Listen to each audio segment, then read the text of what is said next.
범죄 혐의가 다 들어 있잖아요. 범죄 혐의를 받는 사람은 뭡니까? 1심에서는 저 중에 상당 부분이 네. 굉장히 심각하다. 검찰 사무의 공정성과 적법성을 침해했다. 네. 이렇게 판단을 내렸어요. 그렇다면은 저게 뭡니까? 범죄자 아닌가요?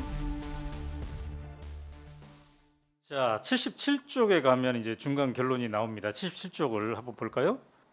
이거 이제 감찰 중단에 대한 결론인데, 네, 네, 네. 한동훈에 대한 신속한 감찰 및 수사가 진행돼야 함에도 징계 혐의자의 직권을 보호하기 위해서 수사와 감찰 권한이 있는 대검 감찰부의 감찰 중단을 지시했다. 이거는 검찰총장의 권한을 남용해서 직무상 의무를 위반한 거다. 상당히 명확한 결론이에요. 네, 네, 자, 네, 그 다음에 79쪽에 이건 이제 수사 진행 방해인데요. 최측근인 한동훈에 대한 정상적인 수사 진행을 방해 또는 지연할 동기로 부당하게 지휘 감독권을 남용함으로써 직무상 의무를 위반했다. 그래서 91쪽에 가면 이제 결론이 나옵니다. 자, 주요 재판부 분석 문건 작성 및 배포에 대해서는 이게 저런 사유로 부당한 행위에 해당되고 고의가 있는 경우여서 해임에 해당된다. 자, 두 번째로 다음 채널 A 사건 감찰 방해 및 수사 방해에 대해서 이것 역시 부당한 행위에 해당되고 고의가 있는 경우에서 해임에 해당된다. 자, 그다음에 100조.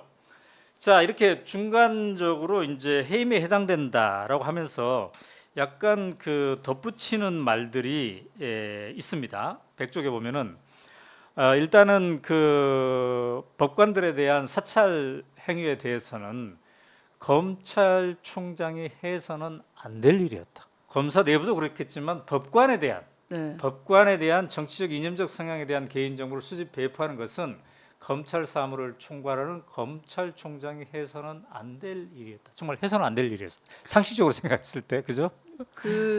그러니까 네. 아까 그 말씀드린 것처럼 재판부의 성향을 가지고 여론몰이로 네. 신뢰를 떨어뜨릴 뿐만 아니라 실제 이제 양성태 그 사법부에 대한 네. 그 적폐 사법 해가지고 수사를 대대적으로 했지 않습니까? 네네네. 그 저 판사 사찰 문건이 나타나니까 판사들이 한편으로는 네. 분노도 하지만 네. 또 한편으로는 공포스러운 거예요. 그 트라우마 때문에. 아, 네. 나도 당할 수 있겠고. 네네네. 네. 실제 당한 경험이 얼마 안 됐기 때문에. 자, 네. 아랫대목의 밑줄 그은데, 네. 그러니까 이게 이제 징계 결정문, 이제 결론의 즈음에서 징계위원회 위원들이 이 사안이 어떤 의미가 있는가를 약간 해석을 하면서 지금 저렇게 해놨는데요. 국정원 댓글 수사를 하지 못하게 했던 징계 혐의자의 당시 상사들의 모습을 그대로 재현했다. 그러니까 감찰방해, 수사 방해를 하는 윤석열 총장의 모습이 자기가 옛날에 국정원 댓글 사건 수사했을 때 위의 지시에 의해서 못하게 했다라는 그런 경험이 있었단 말이죠. 그런데 그 상사의 모습을 본인이 그 역할로 재현했다. 이렇게 지적이 되어 있네요. 네. 그러니까 옛날 그 국정원 댓글 수사 사건을 했던 그 당시의 윤석열 검사는 더 이상 없었다. 근데 저게 12월 달에 있었던 징계 결정문이잖아요. 네네네. 네. 근데 그 12월 되기 전 5달 전 7월에 네네. 제가 7월 2일 날 네. 7월 2일 날 그 아까 그 사건으로 채널A 검언유착 사건으로 돌아가면은 네. 수사방해, 감찰방해, 그 다음에 전문수사 자문단을 꾸려서 본격적인 수사방해를 획책을 하니까 네. 제가 그 약속을 지켜라. 네. 사건에서 지휘에서 손 떼겠다고 했으면 그 약속을 지켜라. 네네. 라는 지휘권을 발동을 그렇죠. 하잖아요. 네. 근데 지휘권을 수용 안 하겠다라고 버티다가 네. 한 일주일이 거의 지나서 7월 9일 날 수용을 합니다. 네네. 수용을 하면서 네. 이건 형성권이니까 이미 효력이 발생했다. 네. 이렇게 이제 이미 발생했는데 자기가 그러면 버틴 것은 네. 불복한 것은 잘못했잖아요. 네. 네. 잘못했다는 표시는 아무것도 없고 도로 자랑을 합니다. 거기에다가 과거 국정원 댓글 수사 팀장으로서 네. 수사 배제를 직무 배제를 당한 적이 있다 이렇게 한 줄 더 쓰는 겁니다. 네. 그래서 이제 아마 그 저 징계 그 결정문에는 네. 본인은 국정원 댓글 수사에서 네. 그 수사에서 직무 배제 당한 것을 억울해하면서 네. 왜 자기가 했던 것을 음. 그대로 네. 후배 검사들한테 네. 그렇게 하느냐? 네. 라는 게 이제 담겨 있는 거죠. 그렇죠. 네. 그렇죠. 자, 다음 장 102쪽을 보도록 하겠습니다. 자, 102쪽. 오늘 우리가 이제 왜 윤석열 총장이 정직 2개월을 당했나 크게 세 가지이지 않습니까? 네, 재판부 사찰 문제, 그다음에 채널A 사건, 검은 네, 유착, 네, 네, 감찰 수사 방해. 네. 그다음에 이제 또 하나가 정치 중립 위반에 네, 대한 네, 거더군요. 네. 오늘 우리가 주요하게는 얘기 안 했습니다만, 자, 그 대목에 대해서 징계위원들은 저렇게 설명을 해놨습니다. 넘어서는 안 되는 검사의 본분을 넘어버렸다. 그러니까 국정감사장에서 정치 활동의 가능성을 부인하지 않는 등, 그죠? 정치적 중립을 더 이상 신뢰할 수 없게 만들었다. 이것도 이제 징계 사안 중에 하나입니다, 그죠? 제가 징계 청구할 때는 저 네. 사유를 넣었습니다. 그런데 이제 1심 재판부에서는 네, 그 말 자체로 네. 뭐 향후에 어떻게 될지도 음. 모르는데 네, 네, 저 말 자체로 정치 중립을 위반했다라고 볼 수 없다라고 네. 했어요. 그랬어요? 네, 자, 그러나- 어쨌든 이제 징계 결정은 그 당시에는 네, 네. 이것도 이제 가만히 되었어요. 네, 네. 자, 그래서 보면은 지금 아까 좀 밑에 줄입니다. 자, 이렇게 이제 모든 것을 다 봤을 때 네. 정직 이상 해임에 해당되는 중한 사안으로 종합적으로 해임이 가능하다. 네. 근데 이제 우리가 아는 것은 해임이 아니었어요. 정직 2개월이었어요. 그죠? 네, 네. 예. 자, 왜 정직 2개월로 바뀌었을까에 대한 설명이 이제 다음에 있습니다만, 네. 자, 요 대목에서 말이죠. 네. 우리가 이제 그동안 뉴스를 통해서 네, 윤석열 네, 네, 총장은 정직 2개월 당했대. 네, 네. 그리고 저 추미애 장관과 갈등 과정에서 네.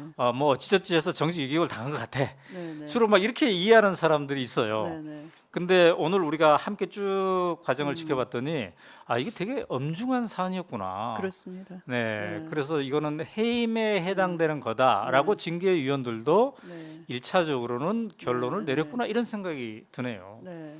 자, 이 결정문을 이제 당시에는 결정 과정에서는 개입을 못 하셨으니까 네, 네. 보고는 후에 이제 중간 중간에 보고 봤습니까? 아니요. 다 다 끝나고 끝나고. 나는 본인들이 이제 다 서명하고 네, 다 끝나고 네, 네. 네. 자, 끝나고 이제 다 네, 나왔을 때 네. 이거 이제 받아봤을 거 아니겠습니까? 네, 어쨌든 결론은 해임이야. 네. 근데 정직 2개월이 됐어. 네, 네. 결론은 해임이다라는 여기까지 읽었을 때 네. 그래 이 정도는 해임해야 돼. 네. 이런 동의하는 심정이 있었습니까? 어땠습니까? 당연하죠, 저는. 아, 왜냐하면 당연히. 장관이 네. 정직 2개월 사안이면 불러서 훈계하고 돌려보내겠죠. 앞으로 잘하세요. 아, 아예 징계 청구에 이르지 않겠죠. 징계 청구 하지도 네, 않고. 네. 그러나 사안 자체가 워낙 중하니까 음, 윤석열 논리대로 하자고요. 네, 조국 장관을 네, 그 유재수 감찰을 하고 네, 그냥 무마했다라는 이유로 직권남용으로 네. 수사하고 기소를 했어. 재판 중이에요. 그렇죠. 조국 네. 수석이 민정수석일 네, 때. 네. 왜 수사 의뢰를 안 했느냐인 그렇죠. 거예요. 네. 네. 개통도 다른데. 네, 네. 네, 네. 근데 장관은 개통이 다르지 않아요. 그렇죠. 바로 검찰청법 8조에 의해서 네, 지휘 감독을 해야 될 의무가 있는데 네, 네, 네. 이런 비위 중대 비위를 알고도 장관이 징계 청구를 안 한다면은 네. 저는 직권을 직무유기를 하는 거예요. 네. 장관이 직무유기를 하는 그렇죠. 네. 법률을 위반하고 있는 네. 검찰총장에 대해서 네. 아무런 조치를 안 하고 안 있다면. 하고 덮어준다면. 네. 네. 근데 솔직히 그런 마음도 그- 일견에 그래서 그 직무유기가 해임에 이르는 정도로 네. 미중하니까 네네네. 그 직무유기를 내가 저지르면 안 된다. 내 책무를 다해야 된다 네. 하는 거죠.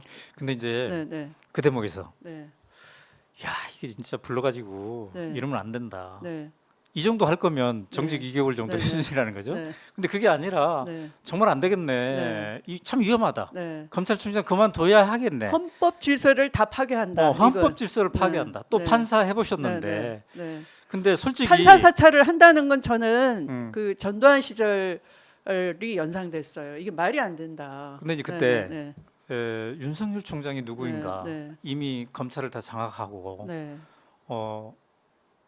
판사들에게까지 영향을 음. 주고 있는데 네. 그냥 잘 얘기해야 되겠다. 징계 청구 안 하고. 네. 그럼 내부에서 좀 그런 어떤 타협의 마음도 좀 있었습니까? 아니요. 없었어요? 이건 타협을 할 수가 없는 거예요. 왜냐하면 네, 그냥 그 다른 사건인데 총장이 네, 약간 위반을 한다 그러면 타협의 여지가 있죠. 네, 근데 이것은 본인이 하는 거니까 이건 그냥 이건 대단히 심각하다. 네, 네, 이거 사법을 망가뜨리고 네, 그 하고 있는 것들이 검언 음. 유착 이거는 그냥 보통 사건이 아닌 거예요. 그 민주주의의 근간을 무너뜨리는 거죠. 네, 네. 네, 지금까지 우리가 이제 이 징계 결정문에 대해서 120여 쪽에 달하는 징계 결정문의 핵심에 대해서 네, 네. 이렇게 봤습니다. 네, 아마 오늘 시청자 여러분들도 이제 처음 이런 네. 구체적으로 이렇게 접할 거기 때문에 야 저런 정도였나 이렇게 놀라실 분도 있을 겁니다. 자, 이 징계 결정문 전체를 통틀어서 우리가 이해를 하자면 검찰총장 윤석열 한마디로 이게 뭐라고 규정을 해야 될까요? 범죄 혐의가 다 들어 있잖아요, 저 속에. 범죄 네. 혐의가 들어있다. 네, 네. 그러면 범죄 혐의를 받는 사람은 뭡니까? 저게 1심에서는 저 중에 상당 부분이 네, 아까 판사 사찰 문건, 음, 채널A 감찰 방해, 수사 방해를 굉장히 심각하다. 네, 검찰 사무의 공정성과 적법성을 침해했다. 네. 이렇게 판단을 내렸어요. 음흠. 네. 그리고 그렇다면은 저게 네. 뭡니까? 음흠. 범죄자 아닌가요? 그렇다면 그렇게 네, 범법자 네, 였던 검찰총장이 이제 지금은 대한민국의 대통령이 되어서 이제 1년 이상 지금 집권을 하고 있는 거군요. 자, 이것이 함의하는 바가 뭔가 이제 우리 시청자 여러분, 국민 여러분 각자 여러 가지를 참 느낄 수가 있겠습니다만.